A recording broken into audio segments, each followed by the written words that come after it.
ओम नमो भगवते वासुदेवाय। जय श्री कृष्ण। प्रिय भक्तगणों, आइए सुनते हैं श्री विष्णु महापुराण की कथा। श्री मैत्रेय जी बोले, हे भगवान, हे गुरु, मैंने जगत की सृष्टि के विषय में आपसे जो कुछ पूछा था वह सब आपने मुझे भली प्रकार कह दिया। हे मुनि श्रेष्ठ, जगत की सृष्टि संबंधी आपने जो यह प्रथम अंश कहा है उसकी एक बात मैं और सुनना चाहता हूँ। स्वयंभू मनु के जो प्रियव्रत और उत्तानपाद दो पुत्र थे, उनमें से उत्तानपाद के पुत्र ध्रुव के विषय में तो आपने कहा, किंतु हे द्विज, आपने प्रियव्रत की संतान के विषय में कुछ भी नहीं कहा। अतः मैं उसका वर्णन सुनना चाहता हूँ, सो आप प्रसन्नता पूर्वक कहिए। श्री पराशर जी बोले, प्रियव्रत ने कर्दम जी की पुत्री से विवाह किया था। उससे उनके सम्राट और कुक्षी नाम की 2 कन्याएं तथा 10 पुत्र हुए। प्रियव्रत के पुत्र बड़े बुद्धिमान, बलवान, विनय संपन्न और अपने माता पिता के अत्यंत प्रिय कहे जाते हैं। उनके नाम सुनो। वे आग्नेन्द्र, अग्निबाहु, बपुष्मान, धुतिमान, मेधा, मेधातिथि, भव्य, सवन और पुत्र थे तथा 10वां यथार्थ नामा ज्योतिषमान था। वे प्रियव्रत के पुत्र अपने बल पराक्रम के कारण विख्यात थे। उनमें महाभाग, मेधा, अग्निबाहु और पुत्र ये 3 योग परायण था अपने पूर्व जन्म का वृतांत जानने वाले थे। उन्होंने राज आदि भोगों में अपना चित्त नहीं लगाया। हे मुनि, वे निर्मल चित्त और कर्म फल की इच्छा से रहित थे तथा समस्त विषयों में सदा न्यायानुकूल ही प्रवृत्त होते थे। हे मुनि श्रेष्ठ, राजा प्रियव्रत ने अपने शेष 7 महात्मा पुत्रों को 7 द्वीप बांट दिए। हे महाभाग, पिता प्रियव्रत ने आग्नेन्द्र को जम्मू द्वीप और मेधातिथि को प्लक्ष नामक दूसरा द्वीप दिया। उन्होंने सालमली द्वीप में बपुष्मान को अभिषिक्त किया, ज्योतिषमान को कुश द्वीप का राजा बनाया, धुतिमान को क्रौच द्वीप के शासन पर नियुक्त किया, भव्य को प्रियव्रत ने शाक द्वीप का स्वामी बनाया और सवन को पुष्कर द्वीप का अधिपति किया। हे मुनि सत्तम, उनमें जो जम्मू द्वीप के अधीश्वर राजा आग्नेन्द्र थे, उनके प्रजापति के समान 9 पुत्र हुए। वे नाभि, किम पुरुष, हरिवर्ष, इलाव्रत, रम्य, हिरण्यवान, कोरु, भद्राश्व और सत्कर्मशील राजा केतुमाल थे। हे विप्र, अब उनके जम्मू द्वीप के विभाग सुनो। पिता आग्नेन्द्र ने दक्षिण की ओर का हिमवर्ष, जिसे अब भारतवर्ष कहते हैं, नाभि को दिया। इसी प्रकार किम पुरुष को हेमकूट वर्ष तथा हरिवर्ष को तीसरा नैषद वर्ष दिया, जिसके मध्य में मेरु पर्वत है। वह इलावर्त वर्ष उन्होंने इलाव्रत को दिया तथा नीलाचल से लगा हुआ वर्ष रम्य को दिया। पिता आग्नेन्द्र ने उसका उत्तरवर्ती श्वेत वर्ष हिरण्यवान को दिया तथा जो वर्ष श्रृंगवान पर्वत के उत्तर में स्थित है वह कुरु को, और जो मेरु के पूर्व में स्थित है वह भद्राश्व को दिया तथा केतुमाल को गंधमादन वर्ष दिया। इस प्रकार राजा आग्नेन्द्र ने अपने पुत्रों को ये वर्ष दिए। हे मैत्रेय, अपने पुत्रों को इन वर्षों में अभिषिक्त कर वे तपस्या के लिए सालग्राम नामक महापवित्र क्षेत्र को चले गए। हे महामुनि, किम पुरुष आदि जो 8 वर्ष हैं, उनमें सुख की बहुलता है और बिना यत्न के स्वभाव से ही समस्त भोग सिद्धियां प्राप्त हो जाती हैं। उनमें किसी प्रकार के विपर्यस, अशोक या अकाल मृत्यु आदि तथा जरा मृत्यु आदि का कोई भय नहीं होता और न धर्म अधर्म अथवा उत्तम अधम और मध्यम आदि का ही भेद है। उन 8 वर्षों में कभी कोई युग परिवर्तन भी नहीं होता।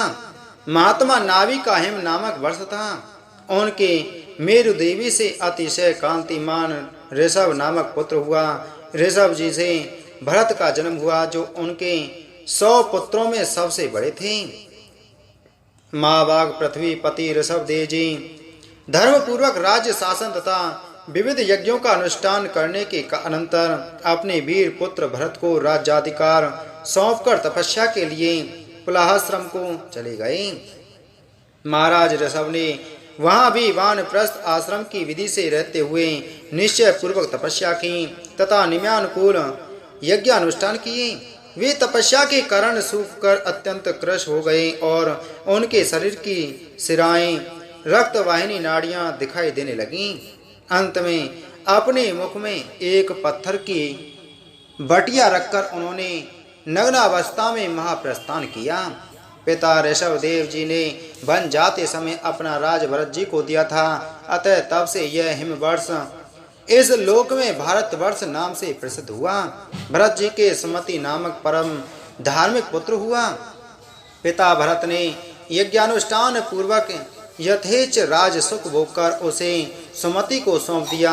हे मुनि, महाराज भरत ने पुत्र को राज लक्ष्मी सौंपकर योगाभ्यास में तत्पर हो अंत में सालग्राम क्षेत्र में अपने प्राण छोड़ दिए। फिर इन्होंने योगियों के पवित्र कुल में ब्राह्मण रूप से जन्म लिया। हे मैत्रेय, इनका वह चरित्र मैं तुमसे फिर कहूँगा। तदंतर सुमति के वीर से इंद्रघुम्न का जन्म हुआ। उससे परमेष्टि और परमेष्टि का पुत्र प्रतिहार हुआ। प्रतिहार के प्रतिहर्ता नाम से विख्यात पुत्र उत्पन्न हुआ तथा प्रतिहर्ता का पुत्र भव, भव का उद्गीत और उद्गीत का पुत्र अति समर्थ प्रस्ताव हुआ। प्रस्ताव का प्रथु, प्रथु का नक्त और नक्त का पुत्र गय हुआ। गय के नर और उसके विराट नामक पुत्र हुआ। उसका पुत्र महावीर था। उससे धीमान का जन्म हुआ तथा धीमान का पुत्र महांत और उसका पुत्र मनस्यु हुआ। मनस्यु का पुत्र त्वष्टा, त्वष्टा का विरज और विरज का पुत्र रज हुआ। हे मुने, रज के पुत्र सत्यजित के 100 पुत्र उत्पन्न हुए। उनमें विश्वज्योति प्रधान था।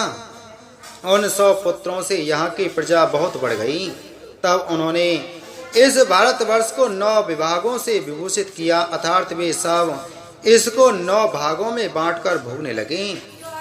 उन्हीं के वंशधरों ने पूर्व काल में कृत, त्रेता आदि युग क्रम से 71 युग पर्यंत इस भारत भूमि को भोगा था। हे मुनि, यही इस 12 कल्प में सबसे पहले मनवंतर अधिपति स्वायंभुव मनु का वंश है, जिसने उस समय इस संपूर्ण संसार को व्याप्त किया हुआ था। श्री मैत्रेय जी बोले, हे ब्राह्मण, आपने मुझसे स्वायंभुव मनु के वंश का वर्णन किया। अब मैं आपके मुखारविंद से संपूर्ण पृथ्वी मंडल का विवरण सुनना चाहता हूँ। हे मुनि, जितने भी सागर, द्वीप, वर्ष, पर्वत, वन, नदियाँ और देवता आदि की पुरियाँ हैं, उन सब का जितना जितना परिमाण है, जो आधार है, जो उपादान कारण है और जैसा आकार है, वह सब आप यथावत वर्णन कीजिए। श्री पराशर जी बोले, हे मैत्रेय, सुनो, मैं इन सब बातों का संक्षेप से वर्णन करता हूँ। इनका विस्तार पूर्वक वर्णन तो 100 वर्षों में भी नहीं हो सकता। हे द्विज, जम्मू, प्लक्ष, सालमल, कुश, क्रौच, शाक और 7वां पुष्कर, ये 7 द्वीप चारों ओर से खारे पानी, इक्षु रस, मंदिरा, घृत, दधि, दूध और मीठे जल के 7 समुद्रों से घिरे हुए हैं। हे मैत्रेय, जम्मू द्वीप इन सब के मध्य में स्थित है और उसके भी बीचों बीच में स्वर्ण में सुमेरु पर्वत है। इसकी ऊंचाई 84,000 योजन है और नीचे की ओर यह 16,000 योजन पृथ्वी में घुसा हुआ है। इसका विस्तार ऊपरी भाग में 32,000 योजन है तथा नीचे तलेटी में केवल 16,000 योजन है। इस प्रकार यह पर्वत इस पृथ्वी रूप कमल की कर्णिका कोश के समान है। इसके दक्षिण में हिमवान, हेमकूट और निषद तथा उत्तर में नील, श्वेत और श्रृंगी नामक वर्ष पर्वत हैं, जो भिन्न भिन्न वर्षों का विभाग करते हैं। उनमें बीच के 2 पर्वत निषद और नील 1-1 लाख योजन तक फैले हुए हैं। उनसे दूसरे 10,000 योजन कम हैं, अर्थात हेमकूट और श्वेत 90,000 योजन तथा हिमवान और श्रृंगी 80,000 सहस्त्र योजन तक फैले हुए हैं। वे सभी 2-2 सहस्त्र योजन ऊंचे और इतने ही चौड़े हैं। हे द्विज, मेरु पर्वत के दक्षिण की ओर पहला भारतवर्ष है तथा दूसरा किमपुरुष वर्ष और तीसरा हरिवर्ष है। उत्तर की ओर प्रथम रम्यक, फिर हिरण्यमय और तदंतर उत्तर कुरु वर्ष हैं, जो द्वीप मंडल की सीमा पर होने के कारण भारतवर्ष के समान धनुषाकार हैं। हे द्विज श्रेष्ठ, इनमें से प्रत्येक का विस्तार 9-9 हजार योजन है तथा इन सब के बीच में इलावर्त वर्ष है, जिसमें स्वर्ण में सुमेरु पर्वत खड़ा हुआ है। हे महाभाग, यह इलावर्त वर्ष सुमेरु के चारों ओर 9 हजार योजन तक फैला हुआ है। इसके चारों ओर 4 पर्वत हैं। ये चारों पर्वत मानो सुमेरु को धारण करने के लिए ईश्वर कृत कीलियां हैं, क्योंकि इनके बिना ऊपर से विस्तृत और मूल में संकुचित होने के कारण सुमेरु के गिरने की संभावना है। इनमें से मंदराचल पूर्व में, गंधमादन दक्षिण में, विपुल पश्चिम में और सुपार्श्व उत्तर में है। ये सभी 10-10 हजार योजन ऊंचे हैं। इन पर पर्वतों की ध्वजाओं के समान क्रमशः 1100 योजन ऊंचे कदम, जम्मू, पीपल और बट के वृक्ष हैं। हे महामुनि, इनमें जम्मू जामुन वृक्ष जम्मू द्वीप के नाम का कारण है। उसके फल महान गजराज के समान बड़े होते हैं। जब वे पर्वत पर गिरते हैं तो फटकर सब ओर फैल जाते हैं। उनके रस से निकली जम्मू नाम की प्रसिद्ध नदी वहां बहती है, जिसका जल वहां के रहने वाले पीते हैं। उसका पान करने से वहां के शुद्ध चित्त लोगों को पसीना, दुर्गंध, बुढ़ापा अथवा इंद्रिय क्षय नहीं होता। उसके किनारे की मृतिका उस रस से मिलकर मंद मंद वायु से सूखने पर जामु नद नामक स्वर्ण हो जाती है, जो सिद्ध पुरुषों का भूषण है। मेरु के पूर्व में भद्राश्व वर्ष और पश्चिम में केतुमाल वर्ष है तथा हे मुनि श्रेष्ठ, इन दोनों के बीच में इलावर्त वर्ष है। इसी प्रकार उसके पूर्व की ओर चैत्र रथ, दक्षिण की ओर गंधमादन, पश्चिम की ओर बैभ्राज और उत्तर की ओर नंदन नामक वन है तथा सर्वदा देवताओं से सेवनीय अरुणोद, महाभद्र, असितोद और मानस, ये 4 सरोवर हैं। हे मैत्रेय, सीताम, कुदम, कुरुरी, माल्यवान तथा वैकंक आदि पर्वत भूपक्ष की कर्ण का रूप मेरु के पूर्व दिशा के केसराचल हैं। त्रिकूट, शिशिर, पतंग, रोचक और निषाद आदि केसराचल उसके दक्षिण ओर हैं।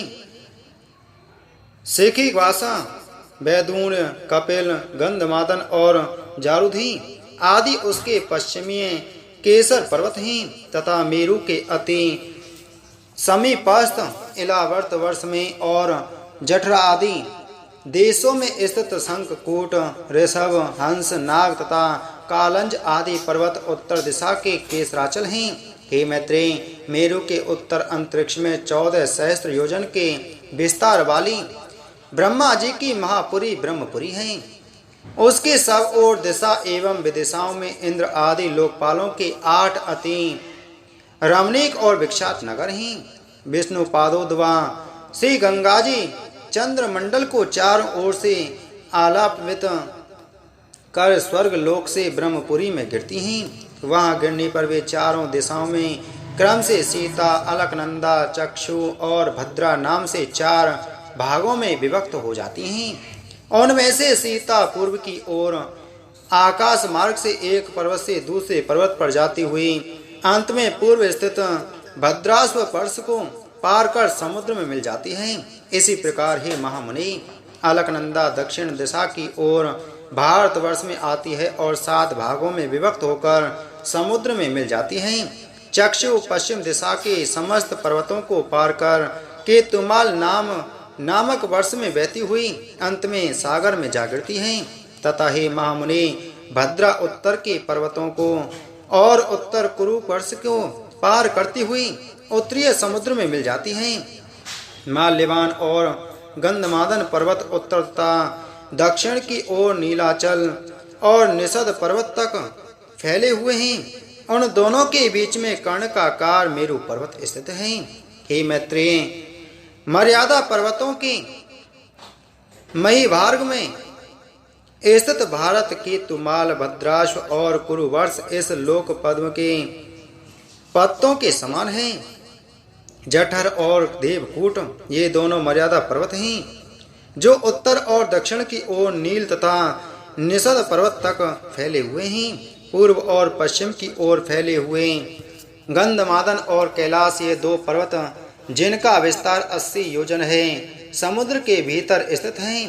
पूर्व के समान मेरु की पश्चिम ओर की निषद और पारियात्र नामक दो मर्यादा पर्वत हैं स्थित हैं। उत्तर की ओर त्रिशृंग और जारूदी नामक वर्ष पर्वत हैं। ये दोनों पूर्व और पश्चिम की ओर समुद्र के गर्भ में स्थित हैं। हे मुनिवर, तुमसे जठर आदि मर्यादा पर्वतों का वर्णन किया, जिनमें से दो दो मेरु की चारों दिशाओं में स्थित हैं। हे मुनि, मेरु के चारों ओर स्थित जिन सीतांत आदि केसर पर्वतों के विषय में तुमसे कहा था, उनके बीच में सिद्ध चारण आदि से सेवित अति सुंदर कंदराएं हैं।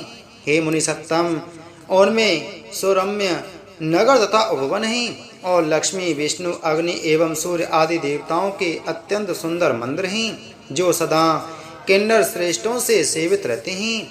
उन सुंदर पर्वत द्रोणियों में गंधर्व, यक्ष, राक्षस, दैत्य और दानव आदि अहरनिश क्रीड़ा करते हैं। हे मुनि, ये संपूर्ण स्थान भौम पृथ्वी के स्वर्ग कहलाते हैं। ये धार्मिक पुरुषों के निवास स्थान हैं। पाप कर्मा पुरुष इनमें 100 जन्मों में भी नहीं जा सकते। हे द्विज, श्री विष्णु भगवान भद्राश्व वर्ष में हैग्रीव रूप से, केतुमाल वर्ष में 12 रूप से और भारत वर्ष में कूर्म रूप से रहते हैं, तथा वे भक्त प्रतिपालक श्री गोविंद कुरु वर्ष में मत्स्य रूप से रहते हैं। इस प्रकार वे सर्वमय सर्वगामी हरि विश्व रूप से सर्वत्र ही रहते हैं। हे मैत्रेय, वे सबके आधारभूत और सर्वात्मक हैं। हे महामुनि, किम पुरुष आदि जो 8 वर्ष हैं, उनमें शोक, श्रम, उद्वेग और क्षुधा का भय आदि कुछ भी नहीं है। वहाँ की प्रजा स्वस्थ, आतंकहीन और समस्त दुखों से रहित हैं, तथा वहाँ के लोग 10-12 हजार वर्ष की स्थिर आयु वाले होते हैं। उनमें वर्षा कभी नहीं होती, केवल पार्थिव जल ही है, और न उन स्थानों में कृत, त्रेता आदि युगों की ही कल्पना है। हे द्विजोत्तम, इन सभी वर्षों में 7-7 कुल पर्वत हैं, और उनसे निकली हुई सैकड़ों नदियां हैं। श्री पराशर जी बोले, हे मैत्रेय, जो समुद्र के उत्तर दिशा तथा हिमालय के दक्षिण में स्थित है, वह देश भारतवर्ष कहलाता है। उसमें भरत की संतान बसी हुई है। हे महामुनि, इसका विस्तार 9000 योजन है। यह स्वर्ग और अपवर्ग प्राप्त कराने वालों की कर्म भूमि है।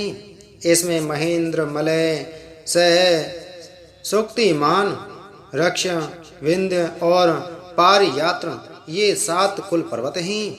हे मुनि, इसी देश में मनुष्य शुभ कर्मों द्वारा स्वर्ग अथवा मोक्ष प्राप्त कर सकते हैं, और यहीं से पाप कर्मों में प्रवृत्त होने पर वे नरक अथवा त्रियक योनि में पड़ते हैं। यहीं से कर्मानुसार स्वर्ग, मोक्ष, अंतरिक अथवा पाताल आदि लोकों को प्राप्त किया जा सकता है।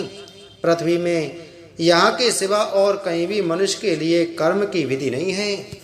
इस भारतवर्ष के 9 भाग हैं। उनके नाम ये हैं: इंद्रद्वीप, कशेरु, ताम्रपर्ण, गविस्तमान, नागद्वीप, सौम्य, गंधर्व और वारुण, तथा यह समुद्र से घिरा हुआ द्वीप उनमें नवा है। यह द्वीप उत्तर से दक्षिण तक सहस्त्र योजन है।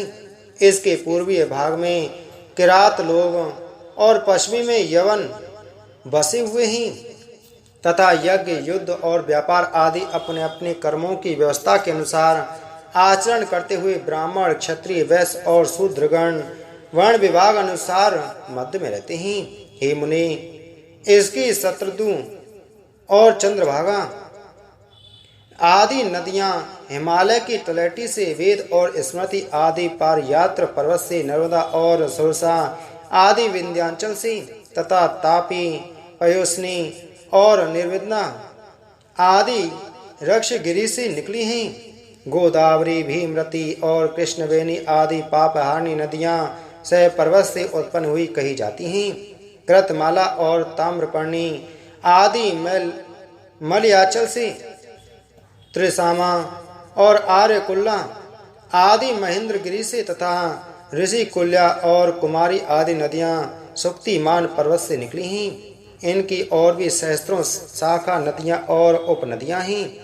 इन नदियों के तट पर कुरु, पांचाल और मध्य देश आदि के रहने वाले, पूर्व देश और कामरूप के निवासी, पुंड, कलिंग, मगध और दक्षिणात लोग, अपरांत देशवासी, सौराष्ट्रगण तथा सूर, आभीर और अर्बुदगण, कारुष, मालव और पारियात्र निवासी, सौवीर, सैंधव, हून, साल्व और कौशल देशवासी तथा माद्र, आराम, अम्बष्ट और पारसीगण रहते हैं।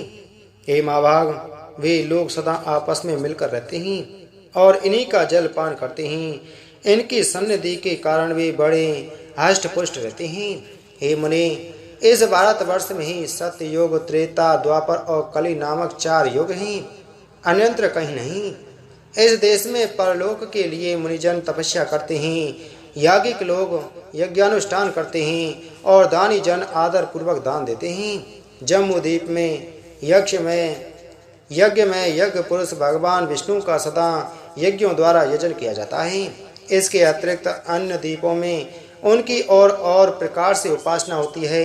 हे महामुनि, इस जम्मू द्वीप में भी भारतवर्ष सर्वश्रेष्ठ है, क्योंकि यह कर्म भूमि है। इसके अतिरिक्त अन्य देश भोग भूमियां हैं।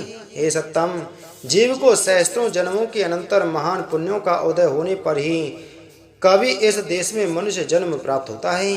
देवगण भी निरंतर यही गान करते हैं कि जिन्होंने स्वर्ग और अपवर्ग के मार्गभूत भारतवर्ष में जन्म लिया है, वे पुरुष हम देवताओं की अपेक्षा भी अधिक धन्य बड़भागी हैं। जो लोग इस कर्म भूमि में जन्म लेकर अपने फलांकांक्षा से रहित कर्मों को परमात्मा स्वरूप श्री विष्णु भगवान को अर्पण करने से निर्मल पाप पुण्य से रहित होकर उन अनंत में ही लीन हो जाते हैं, वे धन्य हैं। पता नहीं अपने स्वर्गप्रद कर्मों का क्षय होने पर हम कहाँ जन्म ग्रहण करेंगे। धन्य तो वे ही मनुष्य हैं जो भारत भूमि में उत्पन्न होकर इंद्रियों की शक्ति से ही हीन नहीं हुए हैं। हे मैत्रेयी, इस प्रकार लाख योजन के विस्तार वाले नव वर्ष विशिष्ट इस जम्मू द्वीप का मैंने तुमसे संक्षेप में वर्णन किया। हे मैत्रेयी, इस जम्मू द्वीप को बाहर चारों ओर से लाख योजन के विस्तार वाले बड़े आकार खारे पानी के समुद्र ने घेरा हुआ है। श्री पराशर जी बोली, जिस प्रकार जम्मू द्वीप क्षार समुद्र से घिरा हुआ है, उसी प्रकार क्षार समुद्र को घेरे हुए प्लक्ष द्वीप स्थित है।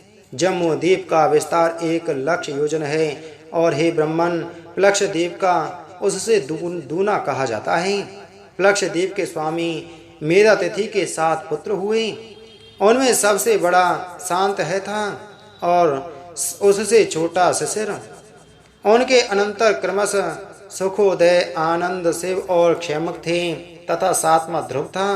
ये सब प्लक्ष द्वीप के अधीश्वर हुए। उनके अपने अपने अधिकृत वर्षों में प्रथम शांत है वर्ष है तथा अन्य शिशिर वर्ष, सुखोदय वर्ष, आनंद वर्ष, शिव वर्ष, क्षेमक वर्ष और ध्रुव वर्ष है तथा उनकी मर्यादा निश्चित करने वाले अन्य 7 पर्वत हैं। ये मुनिश्रेष्ठ, उनके नाम ये हैं, सुनो। गोमेद, चंद्र, नारद, दुदुम्बी, सौमक, सुमना और 7वां वैव्राज। इन अति सुरम्य वर्ष पर्वतों और वर्षों में देवता और गंधर्वों के सहित सदा निष्पाप प्रजा निवास करती है। वहाँ के निवासी गण पुण्यवान होते हैं और वे चिरकाल तक जीवित रहकर मरते हैं।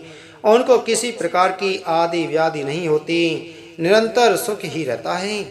उन वर्षों की 7 ही समुद्रगामिनी नदियाँ हैं। उनके नाम मैं तुम्हें बतलाता हूँ, जिनके श्रवण मात्र से वे पापों को दूर कर देती हैं।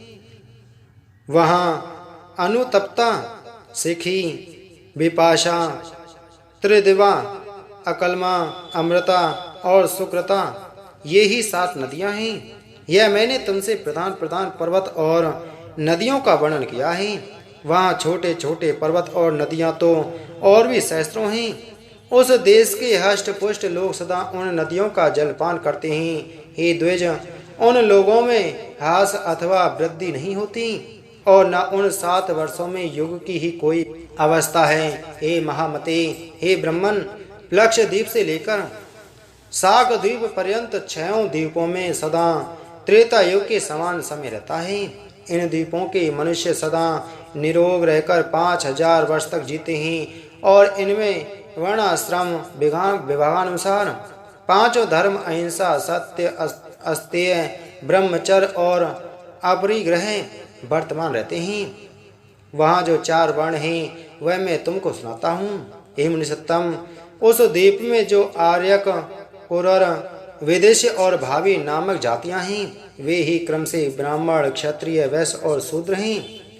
हे द्विजोत्तम, उसी में जम्मू वृक्ष के ही परिमाण वाला एक प्लक्ष पाकर का वृक्ष है जिसके नाम से उसकी संज्ञा प्लक्ष द्वीप हुई है। वहाँ आर्यक आदि वर्णों का जगत्वष्टा सर्वरूप सर्वेश्वर भगवान हरि का सौम्य रूप से यजन किया जाता है। प्लक्ष द्वीप अपने ही बराबर परिमाण वाले वृत्ताकार इक्षुर रस के समुद्र से घिरा हुआ है। हे मैत्रेय, इस प्रकार मैंने तुमसे संक्षेप में प्लक्ष द्वीप का वर्णन किया। अब तुम सालमक द्वीप का विवरण सुनो। सालमल द्वीप के स्वामी वीरवर बपुस्मान थे। उनके पुत्रों के नाम सुनो। हे महामुनि, वे श्वेत, हरित, जीमूत, रोहित, वैदुत, मानस और सुप्रभ थे। उनके 7 वर्ष उन्हीं के नामानुसार संज्ञा वाले हैं। यह प्लक्ष द्वीप को घेरने वाला इक्षुर रस का समुद्र अपने से दूने विस्तार वाले इस सालमल द्वीप के चारों ओर से घिरा हुआ है। वहाँ भी रत्नों के उद्भव स्थान रूप 7 पर्वत हैं जो उसके 7 वर्षों के विभाजक हैं तथा 7 नदियाँ हैं। पर्वतों में पहला कुमुद, दूसरा उन्नत और तीसरा बलाहक है तथा चौथा द्रोणाचल है जिसमें नाना प्रकार की महाऔषधियाँ हैं। 5वां कंक, छठा महेश और 7वां गिरिवर कुकुदमान है। अब नदियों के नाम सुनो। वे योनि, तोया, वितृष्णा, चंद्रा, मुक्ता, विमोचनी और निवृत्ति हैं तथा स्मरण मात्र से ही सारे पापों को शांत कर देने वाली हैं। श्वेत, हरित, वैदुत, मानस, जीमूत, रोहित और अति शोभायमान सुप्रभ, ये उसके चारों वर्णों से युक्त 7 वर्ष हैं। हे महामुनि, सालमल द्वीप में कपिल, अरुण, पीत और कृष्ण ये 4 वर्ण निवास करते हैं जो पृथक पृथक क्रमशः ब्राह्मण, क्षत्रिय, वैश्य और शूद्र हैं। ये यजनशील लोग सबके आत्मा, अवयव और यज्ञ के आश्रय वायु रूप विष्णु भगवान का श्रेष्ठ यज्ञों द्वारा यजन करते हैं। इस अत्यंत मनोहर द्वीप में देवगण सदा विराजमान रहते हैं। इसमें सालमल सेमल का एक महान वृक्ष है जो अपने नाम से ही अत्यंत शांतिदायक है। यह द्वीप अपने समान ही विस्तार वाले एक मंदरा के समुद्र से सब ओर से पूर्णतया घिरा हुआ है और यह सुरा समुद्र सालमल द्वीप के दूने विस्तार वाले कुश द्वीप द्वारा सब ओर से परिवेष्टित है। कुश द्वीप में वहाँ के अधिपति ज्योतिषमान के 7 पुत्र थे। उनके नाम सुनो। वे उद्विद, वेणुमान, वैरत, लंबन, धृति, प्रभाकर और कपिल थे। उनके नामानुसार ही वहाँ के वर्षों के नाम पड़े। उसमें दैत्य और दानवों के सहित मनुष्य तथा देव, गंधर्व, यक्ष और किन्नर आदि निवास करते हैं। हे महामुनि, वहाँ भी अपने अपने कर्मों में तत्पर दमी, सुस्मी, स्नेह और मंदेय नामक 4 ही वर्ण हैं जो क्रमशः ब्राह्मण, क्षत्रिय, वैश्य और शूद्र ही हैं। अपने प्रारब्ध क्षय के निमित्त शास्त्रानुकूल कर्म करते हुए वहाँ कुश द्वीप में ही वे ब्रह्म रूप जनार्दन की उपासना द्वारा अपने प्रारब्ध फल के देने वाले अत्युग्र अहंकार का क्षय करते हैं। हे मामुनि, उस द्वीप में विद्रुम, हेमशैल, द्युतिमान, पुष्पान, कुशेश, हरि और 7वां मंदराचल ये 7 वर्ष पर्वत हैं तथा उसमें 7 ही नदियां हैं। उनके नाम क्रमशः सुनो।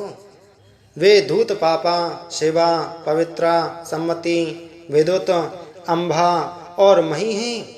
ये संपूर्ण पापों को हरने वाली हैं। वहाँ और भी सहस्त्रों छोटी छोटी नदियाँ और पर्वत हैं। कुश द्वीप में एक कुश का झाड़ है, उसी के कारण इसका नाम पड़ा है। यह द्वीप अपने ही बराबर विस्तार वाले घी के समुद्र से घिरा हुआ है और वह घृत समुद्र क्रौच द्वीप से परिवेष्टित है। हे महाभाग, अब इसके अगले क्रौच नामक महाद्वीप के विषय में सुनो, जिसका विस्तार कुश द्वीप से दूना है।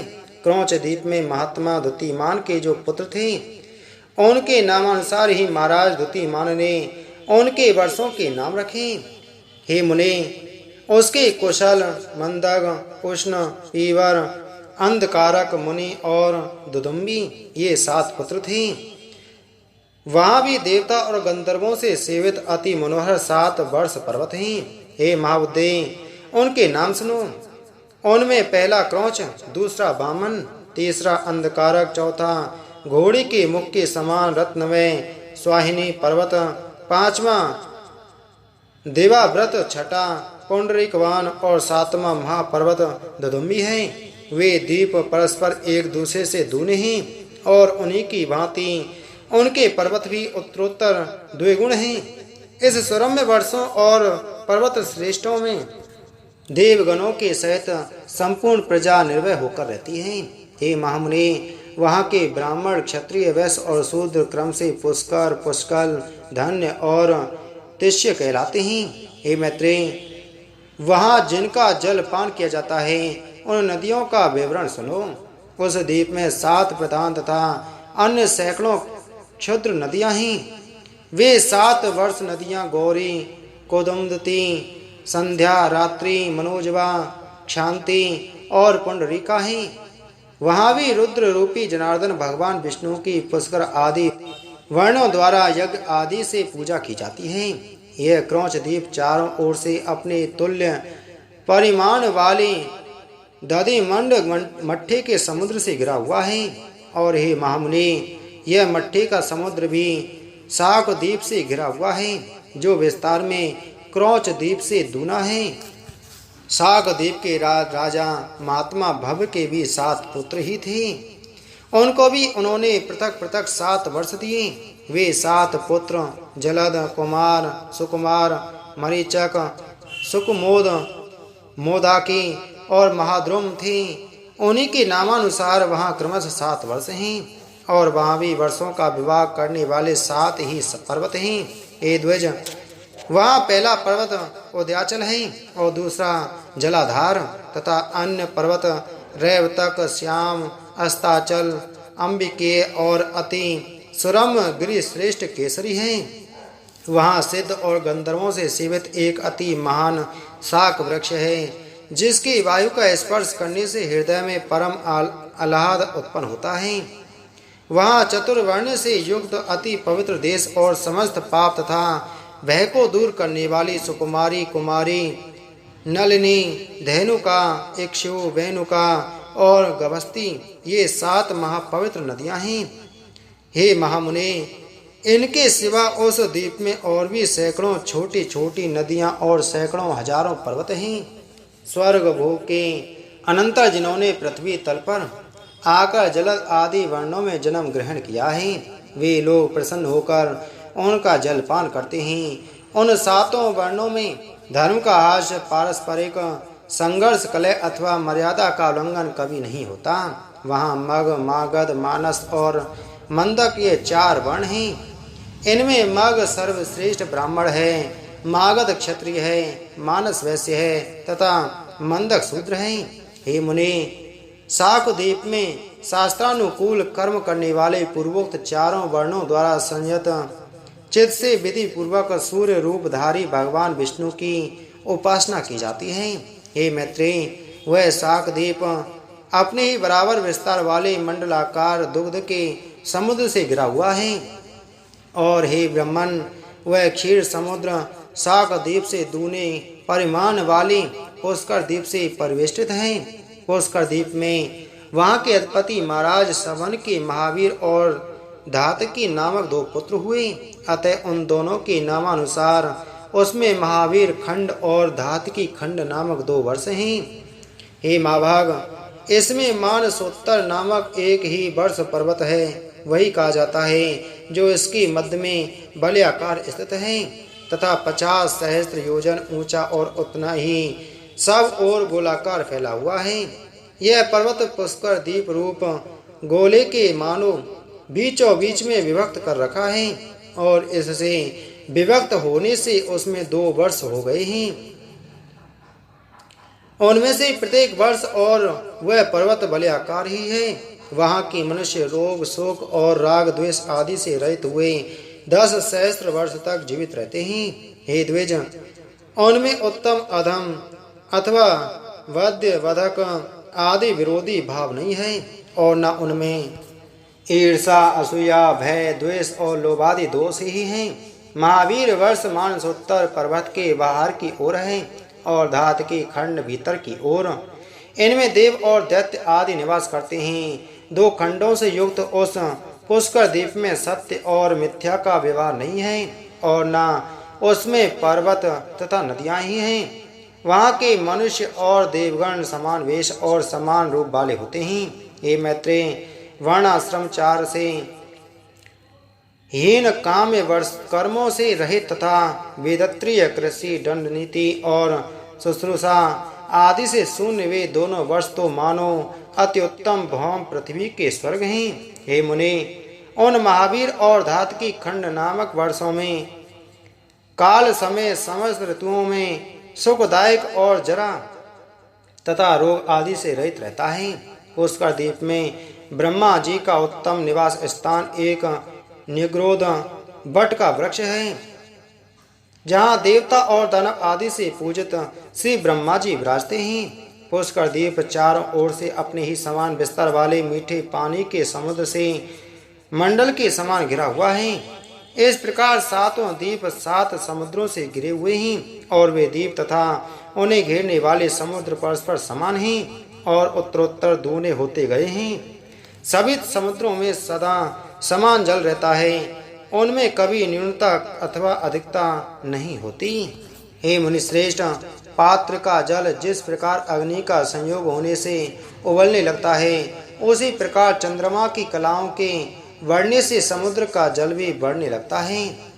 शुक्ल और कृष्ण पक्षों में चंद्रमा के उदय और अस्त से न्यूनाधिक न होते हुए ही जल घटता और बढ़ता है। हे महामुनि, समुद्र के जल की वृद्धि और क्षय 510 अंगुल तक देखी जाती है। हे विप्र, पुष्कर द्वीप में संपूर्ण प्रजा वर्ग सर्वदा बिना प्रयत्न के अपने आप ही प्राप्त हुए षड्रस भोजन का आहार करते हैं। स्वादुदक मीठे पानी के समुद्र के चारों ओर लोक निवास से शून्य और समस्त जीवों से रहित उससे दूनी स्वर्णमयी भूमि दिखाई देती है। वहाँ 10 सहस्त्र योजन विस्तार वाला लोकालोक पर्वत है। वह पर्वत ऊंचाई में भी उतने ही सहस्त्र योजन है। उसके आगे उस पर्वत को सब ओर से आवृत कर घोर अंधकार छाया हुआ है तथा वह अंधकार चारों ओर से ब्रह्मांड कटाह से आवृत है। हे महामुनि, अंड कटाह के सहित द्वीप समुद्र और पर्वत आदि युक्त यह समस्त भूमंडल 50 करोड़ योजन विस्तार वाला है। हे मैत्रेय, आकाश आदि समस्त भूतों से अधिक गुण वाली यह पृथ्वी संपूर्ण जगत की आधारभूता और उसका पालन तथा उद्भव करने वाली है। इसी के साथ में आज की हमारी श्री विष्णु पुराण की कथा संपूर्ण हुई। बोलो विष्णु पुराण की जय। बोलो विष्णु भगवान की जय।